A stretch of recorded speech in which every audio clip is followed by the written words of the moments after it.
Ladies and gentlemen, good afternoon. Good afternoon. Thank you for spending a little time with us this afternoon. I'm Vicki Janowiak, and I think the reason I was asked to be part of this afternoon is because I'm now one of the employees that can start every sentence with, "I was there when," and I was there when we installed this mural the first time. But I think it's so serendipitous and the timing is so unique that we're here today in this place for this purpose. The library is living on this floor right now due to the LRC renovation. So I'm going to ask you to consider the time we're going to spend here this afternoon as kind of a story time of sorts, and allow me to tell you a story. So more than a century ago, 2014 to be exact, community leaders and education professionals willed Grand Rapids Junior College into being. It was the great experiment. That's what's depicted, our first leader down on the left side of the mural.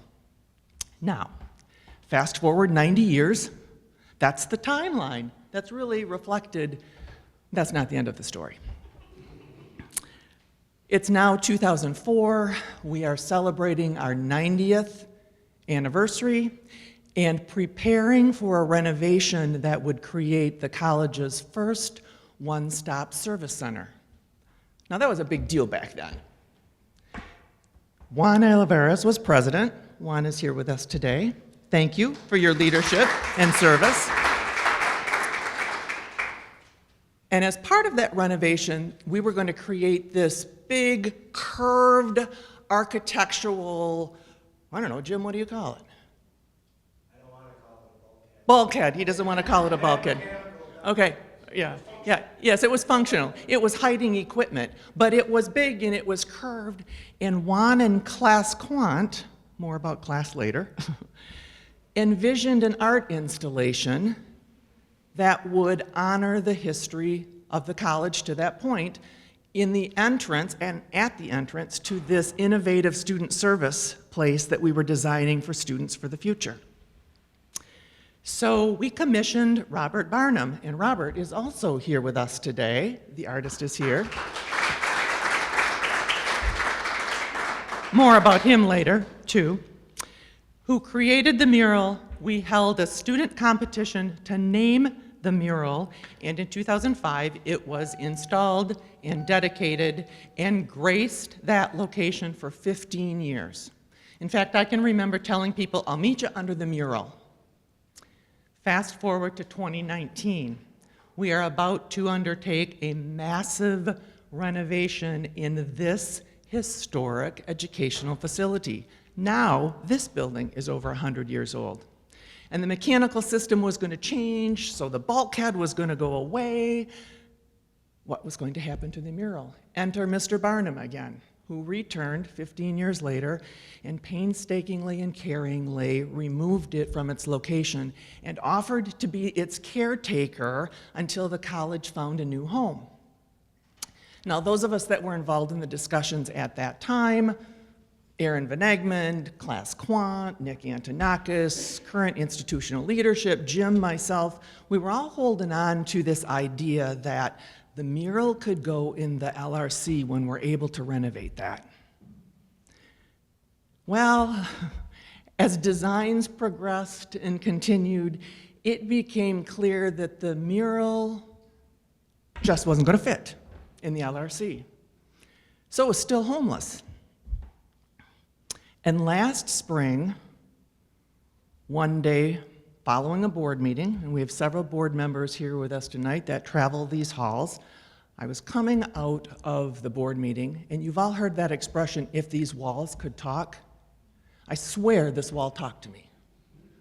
I stopped in my tracks and turned around, and it was, the mural belongs here. And I'm like, of course it does.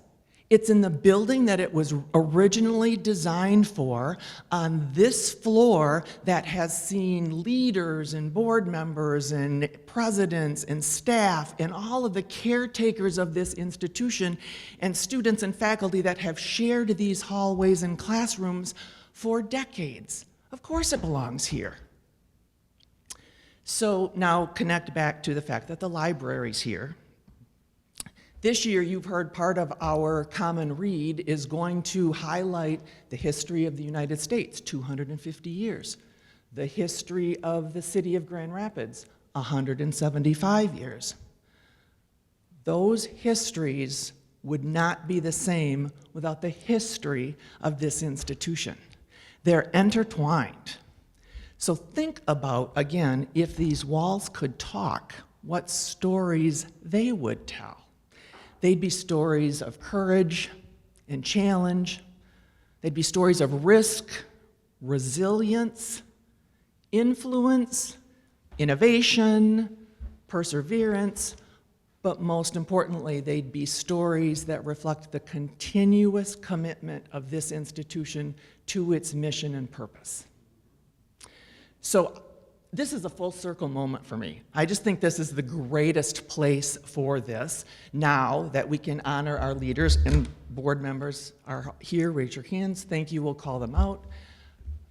As we come to do the business of this institution, which we'll do again tonight, that we are inspired by and preserve and honor, but then understand the privilege we have to be the caretakers in our time. And hopefully it will inspire caretakers for the future. Now more about class. Where'd he go? Okay. You all know, class has been witness to, recorder of, creator and protector of our stories for a long time. He's a master storyteller. So this is my chance to do the Paul Harvey thing and invite class up to tell the rest of the story.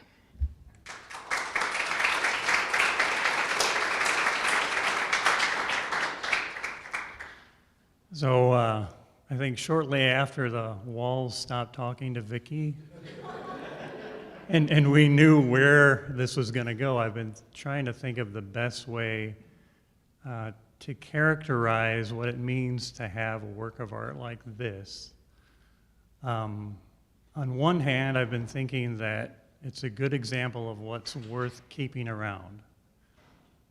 Because some things seem like a really good idea at their inception, but who knows, decades later, maybe that wasn't the best of ideas. And that's, I think a lot of people here have been wonderful at sticking around, whether it's Vicki or Jim Van Dockenberg or Nick Antonakis, and we've been able to see this thing to where it's at today. There's another example of what's worth keeping around when you look at actually the frame, and I know it's a little taggy to talk about the frame of a painting without talking about the painting, but before we get into that, the frame of the painting is actually from the Learning Center. So one of our carpenters, Ronald Like, who's hiding in the back there, had the foresight when the LRC was being demolished to look at the banister material in the balcony that's no longer there and think, hey, this is worth hanging on to. And as it turned out, it's, I think, a fantastic frame, and it's a nice connected thread to something that used to be in a different building and now frames this awesome painting. The other way I thought about characterizing this, and maybe this is true of certain works of art, is that they're kind of like a time machine. You can look at this and travel through time with, you know, just your own eyes. We have the fortunate addition, I think, of it, as any museum worth its salt would have, recordings from Robert Barnum explaining the different features in the mural. And if you use your phone, you can scan the QR code. Remember the time machine idea. It'll take you back in time. Robert will be a little bit younger. But explains every different aspect of this mural. So I'm very grateful that we have this back on display. Very grateful to Robert for bringing it back, and everybody who's been a part of making that happen. So with that, I'll turn it over to Dr. Triesenberg, and thank you all for being here.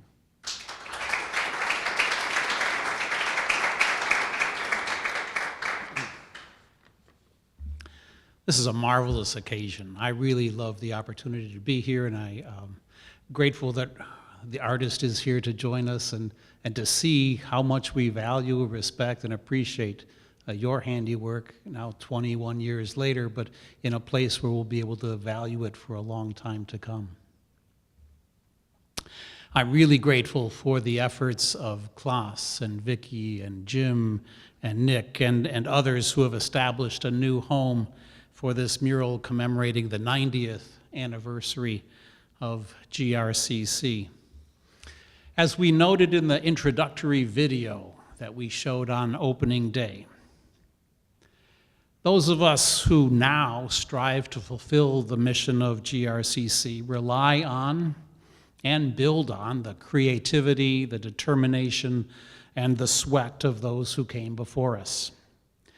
And we will someday be known as the ancestors of those who will lead and support and implement this mission in the future with their hands and with their minds.